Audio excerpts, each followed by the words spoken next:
ہمارے ساتھ موجود ہیں سابق سینیٹر پرویز رشید صاحب، اور کچھ انٹرنیٹ کا مسئلہ ہو گیا تھا، تو سر جو گفتگو آپ کر رہے تھے اگر وہ تھوڑا سا رپیٹ کر دیں تو سہولت ہو جائے گی ناظرین کے لیے۔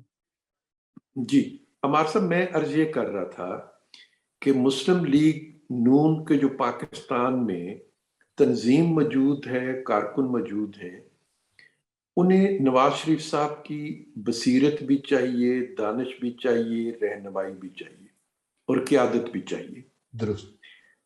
وہ یہ سب محسوس کرتے ہیں کہ آج جہاں پہ وہ موجود ہیں وہاں سے ہمیں ان کی رہنمائی زیادہ میسر ہے، بہتر طریقے سے میسر ہے، اور ان کی بصیرت اور دانش سے بھی ہم مستفید ہونے کے مواقع ہمیں ملتے رہتے ہیں۔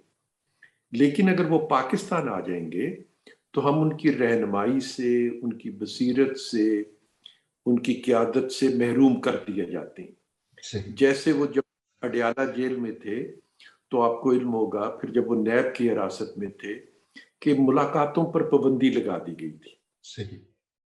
فیملی کے ممبرز کو ایک 10-12 دن کے بعد ملاقات کی اجازت ہوتی ہے، لیکن ظاہر ہے کہ فیملی کے ممبرز کے ذریعے پیغام رسانی کرنا، کیونکہ ان میں سب لوگ سیاست میں اس طریقے سے انوالو نہیں ہوتے، پولیٹیکل کمیونیکیشن ان کے ذریعے کرنا اس طرح آسان نہیں ہوتی جس طریقے سے خود ہم اپنی پولیٹیکل کمیونیکیشن کرتے ہیں۔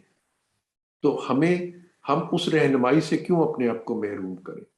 ہم اس رہنمائی سے اپنے آپ کو محروم نہیں کرنا چاہتے۔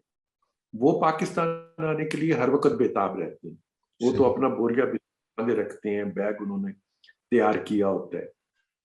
ڈاکٹرز ان کو اجازت نہیں دیتے کہ وہ ایسا فضائی سفر اختیار کریں جو ان کی دل کی اور دوسری بیماریوں کی نوعیت ہے، اس کی وجہ سے ڈاکٹرز ان کو طویل سفر سے محفوظ رہنے کے لیے کہتے ہیں۔ اور پھر یہ جو کرونا وغیرہ ہے یہ زیادہ خطرناک ہو جاتا ہے میری عمر کے لوگوں کے لیے، اس لیے بھی احتیاط کے لیے کہا جاتا ہے۔ یہ ڈاکٹروں کی رائے ہے جو نفی میں ہے، ہماری رائے ہے وہ بھی نفی میں ہے کہ ہم ان کی رہنمائی سے محروم نہیں ہونا چاہتے، خود وہ بےتاب رہتے ہیں آنے کے لیے۔ اب دیکھیے کہاں پہ ہم یہ حوصلہ بنا لیں گے، ہم میں اتنی ہمت آ جائے گی کہ ہم انہیں پاکستان بھی لے آئیں اور ان کی رہنمائی سے محروم بھی نہ ہو۔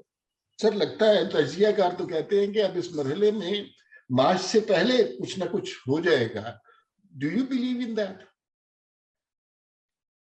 پہلے تو یہ بتائیے کہ کتنی بدقسمتی کی بات ہے عمار، اس بات کو ذرا سوچنا چاہیے مجھے اور آپ کو، اور ہمارے اور آپ کے دونوں کے ساتھیوں کو۔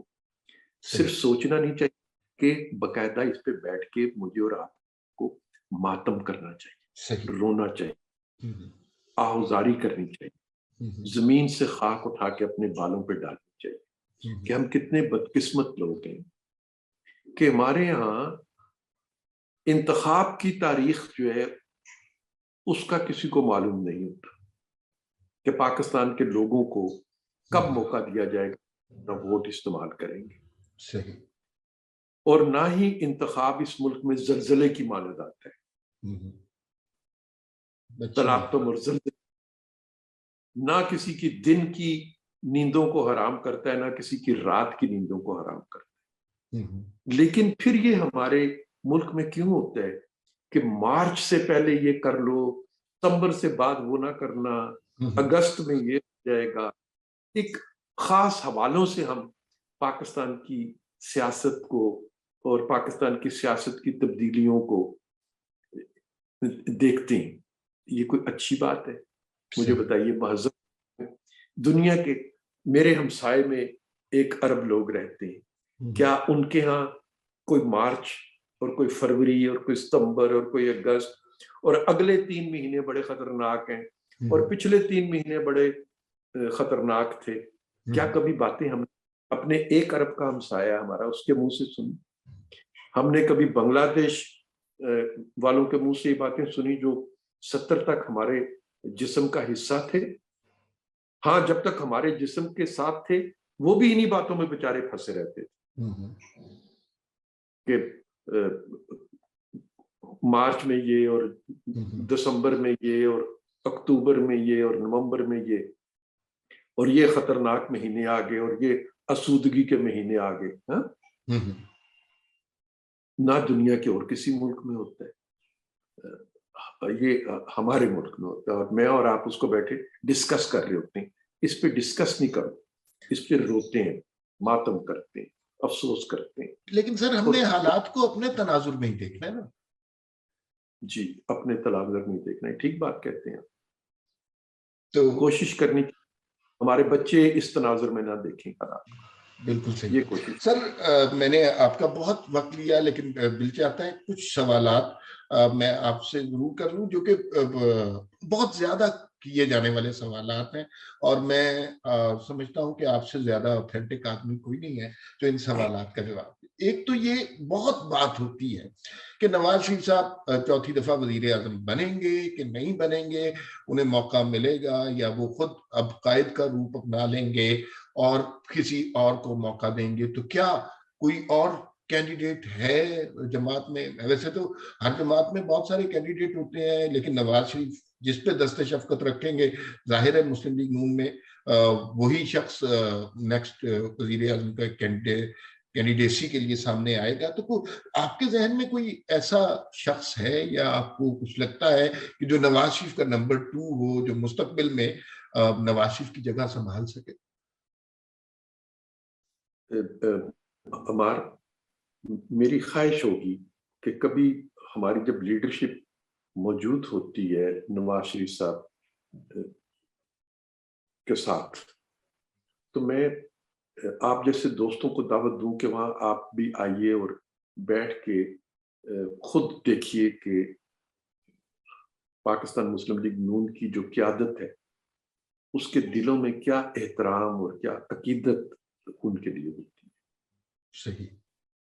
کسی زمانے میں یہ کام کرتا بھی رہا ہوں, اور بہت سے صحافی ہیں ایسے جنہوں نے خود ہمارے بہت سے اجلاس جو تھے, لیکن وہ مقصد ہوتا تھا کہ وہ ہمارے طریقہ کار کو دیکھیں کہ ہم اپنے فیصلے کیسے کرتے ہیں. صحیح. بہت سے لوگوں کو ہم دعوت دیتے ہوتے تھے. اب موقع ملے گا تو میں آپ کو بھی ضرور کہوں گا کہ آپ تشریف لائیے, دیکھیے. انشاءاللہ. نواز شریف کے بارے میں ہم میں سے ہر ایک یہ کہتا ہے, ہر ایک مسلم, کہ ایسا کہاں سا لاؤں کہ تجھ سا کہیں جسے, ایسا کہاں سے لاؤں کہ تجھ سا کہیں. صحیح. کہیں. تو ہماری تو سب کی خواہش یہ ہوتی ہے کہ ہم انہیں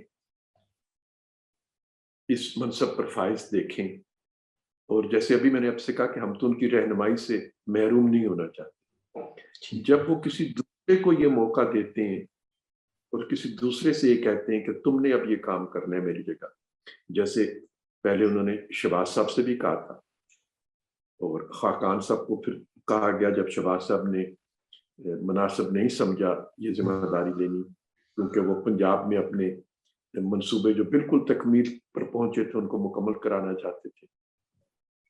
تو آپ یقین کر لیں کہ شہباز صاحب کو کہا گیا تو وہ بھی, اور خاقان صاحب سے کہا گیا تو وہ بھی.